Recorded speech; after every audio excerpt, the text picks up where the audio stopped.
लखन चाचा का भैरवपुर पूरा नाम का एक कार्टून छोटे वीडियो से गांव देखिए, में आप लोग का रामू काका जो और आएगा। छोटी सी देखिए बेटी लखन गुड़िया चाचा के साथ कैसे अपने रहते थे। लड़की को शादी गांव में करते उनका कोई हैं अपना नहीं आमिर का था। घर में। गुड़िया की माँ का देहांत कई साल पहले हो चुका था और तब से रामू काका ही माँ बाप दोनों बनकर उसे पाल रहे थे। रामू काका का एक छोटा सा मटन करी का ठेला था। अगली सुबह रामू काका अपना छोटा सा ठेला लेकर हमेशा की तरह चौराहे पर पहुंच गए। ठंडी हवा चल रही थी और आसमान में हल्की धूप फैली थी। रामू काका मन ही मन सोच रहे थे, हे भगवान, अगर आज 2-3 प्लेट मटन करी बिक जाए तो घर का खर्चा चल जाएगा। गुड़िया की किताबें भी लेनी है। तभी एक दुबला पतला फटे कपड़ों में लिपटा छोटा बच्चा उनके ठेले के पास आया। काका, मुझे बहुत ज्यादा भूख लगी है, क्या आप मुझे मटन करी खिला सकते हो? पैसे पैसे अभी नहीं हैं। रामू काका ने उसकी हालत देखी, दिल भर आया। उन्हें अपनी ही गुड़िया याद आ गई। अरे बेटा, क्यों नहीं, खाना भूखों का हक है। ये ले, गर्मा गर्म एक प्लेट। वो पूरी प्लेट चुपचाप खा गया और बोला, धन्यवाद काका, भगवान आपको बहुत खुश रखे। कुछ देर बाद दूसरे गांव से एक आदमी आया, लखन। उसके कपड़ों और चाल ढाल से लगता था कि वो थोड़ा संपन्न है। अरे काका, इस उम्र में भी ठेला लगाए हुए हो? क्या बताऊं बेटा, घर में बैठे बैठे मन नहीं लगता, ऊपर से कमाने वाला भी और कोई नहीं। एक ही बेटी है मेरी, गुड़िया। बस रोज 2-3 प्लेट बिक जाती हैं तो गुजारा हो जाता है, और मुझे चाहिए भी क्या। सही बात है काका, चलिए मेरे लिए भी एक प्लेट लगा दीजिए। रामू काका ने तुरंत एक प्लेट गर्मा गर्म करी परोसी। लखन ने पहला ही कौर खाया तो उसकी आंखें चमक उठीं। अरे वाह काका, ऐसा मटन तो मैंने आज तक नहीं खाया। ये तो कमाल का स्वाद है। अरे बेटा, ये सब गांव की मिट्टी का स्वाद है। काका, आप मेरे साथ मेरे गांव चलिए, मैं आपको आधे पर रख लूंगा। जितनी कमाई होगी आधी आपकी आधी मेरी। खूब चलेगा आपका स्वाद वहां। नहीं बेटा, मेरा मन बस इसी गांव में लगता है, मैं कहीं और नहीं जाना चाहता। काका, आपका मन लगता है, ये बात सही है, लेकिन आपकी बेटी भी तो है। उसकी शादी, उसका भविष्य, क्या ये 2-3 प्लेट बेचकर उसकी जिंदगी बन पाएगी? रामू काका चुप पड़ गए।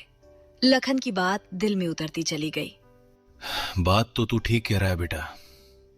ठीक है, मैं कल से तुम्हारे गांव आ जाऊंगा। देर क्यों कर दिए? बेटा, हमें कल से दूसरे गांव जाना है। पर क्यों पिताजी? हम अपने गांव में ही ठीक थे। क्या हम इस गांव में नहीं रह सकते? नहीं मेरी गुड़िया, बात रहने की नहीं है, बात तेरे भविष्य की है। भविष्य? पिताजी, हम यहाँ भी खुश हैं। आप क्यों परेशान होते हो? देख बेटा, एक लड़का आया था, लखन। वो दूसरे गांव में एक बड़ा होटल चलाता है। उसने मुझे काम पर रख लेने का वादा किया है। अच्छी कमाई होगी। पिताजी, मुझे आपकी खुशियों से बढ़कर कुछ नहीं। जहाँ आप रहोगे वही मेरा घर है।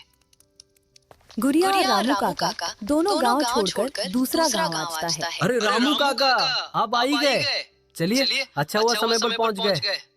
हाँ बेटा, जैसा कहा था वैसा ही सुबह सुबह निकल पड़े। बहुत बढ़िया। काका, जल्दी से काम पर लग जाइए, आज भीड़ बहुत होगी और इराक भैया कभी भी आते ही होंगे। आप मटन करी बनाना शुरू कर दीजिए। तभी लखन ने गुड़िया की ओर देखा। और बेटी, तुम जरा मेरे घर चली जाओ। जहाँ भी पूछोगी लखन भैया का घर सब बता देंगे। बड़े आराम से पहुंच जाओगे। वहाँ भाभी भी है, वे तुम्हें खाना वाना दे देंगे। पिताजी, मैं अकेली कैसे जाऊं? डर मत बेटा, लखन बेटा बुरा नहीं है। उसके घर जा, भाभी से मिलना, बहुत अच्छे रिलेटेड है। रामू काका ने जैसे ही कढ़ाई में मसाले डाले, खुशबू पूरे होटल में फैल गई। थोड़ी ही देर में पहला ग्राहक तेजी से आया। अरे लखन भैया, ये चाचा को कहाँ से पकड़ लाए? खुशबू तो ऐसी आ रही है जैसे कहीं दरबार में पक रहा हो। चलो जल्दी से एक प्लेट मटन लगा दो। रामू काका ने फुर्ती से प्लेट तैयार की, करी गर्मा गर्म चावल पर डाली और ग्राहक को बढ़ा दी। अरे वाह काका, ऐसा मटन तो मैंने जिंदगी में कभी नहीं खाया। मुंह में जाते ही पिघल रहा है। ये तो कमाल है। मैंने कहा था ना, काका का हाथ नहीं, जादू है जादू। काका, अब से मैं रोज यही खाऊंगा।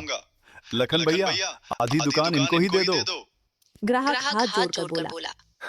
काका, अब से मैं रोज यही खाऊंगा लखन भैया। आधी दुकान इनको ही दे दो। धीरे धीरे और लोग भी खुशबू के पीछे पीछे आने लगे। अरे भाई, क्या महक आ रही है। एक प्लेट मेरे लिए भी लगाओ। शाम होते होते कड़ाही लगभग खाली हो चुकी थी। आज का दिन उनके लिए उम्मीद और नई शुरुआत बनकर आया था। दोनों घर चले गए। बेटा लखन, आज की कमाई तो बहुत ही बढ़िया हो गई। ला मेरे आधे पैसे निकाल दे। वही बात जो तूने कही थी, आधा आधा। ये सुनकर लखन का चेहरा एक पल के लिए उतर गया। मन में सोचने लगा, अरे काका का मटन तो सच में जादू है। अगर आज ही मैंने इन्हें आधे पैसे देने में टालमटोल की तो कहीं ये नाराज होकर वापस अपने गांव न चले जाएं। काका, मैं तो बस निकाल ही रहा था। आपकी मेहनत है, आपका हक भी है। वो पैसे गिनने लगा, पर उसके हाथ में हल्की कंपकपी थी। भगवान तेरा भला करे बेटा। आज पहली बार ऐसा लग रहा है कि मेरी गुड़िया की जिंदगी संभल जाएगी। काका, कल हमें और भी जल्दी उठना होगा। सुबह सुबह ही मटन बनाना है। आज की तरह अगर भीड़ लगी तो पूरा गांव हमारे होटल की तरफ भागेगा। अगले दिन सुबह सुबह ठंड पहले से भी ज्यादा तेज थी। कड़ाही से उठती भाप और खुशबू पूरे होटल में फैलने लगी।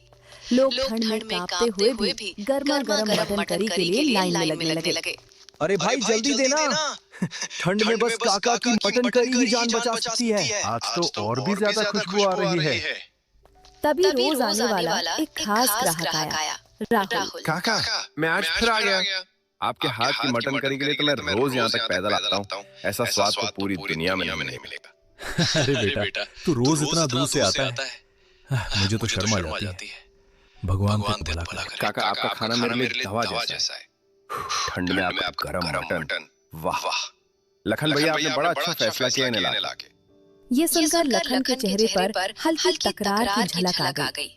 अंदर ही अंदर वो बुरी तरह जल उठा। हर कोई बस काका काका करता है। अरे दुकान किसकी है, नाम किसका है, मुनाफा किसका होना चाहिए। अब तो मैंने मटन करी बनाना सीख भी लिया है, फिर इस बूढ़े को रखने की क्या जरूरत। आज रात ही से निकाल दूंगा। पूरी कमाई मेरी होगी। पूरा दिन भीड़ पहले दिन से भी ज्यादा रही। हर प्लेट की तारीफ सिर्फ एक ही नाम से शुरू और खत्म हो रही थी। दुकान बंद करके दोनों अपने अपने घर जाने लगते। काका, मेरे आधे पैसे निकाल दो। आज अच्छी कमाई हुई है। हाँ बेटा, क्यों नहीं। ये ले तेरे आधे पैसे। आपका वीडियो अच्छे लगे तो आप लोग मेरे चैनल को सब्सक्राइब कीजिए और लाइक कीजिए और कमेंट कीजिए। आप मुझे सपोर्ट कीजिए गाइस।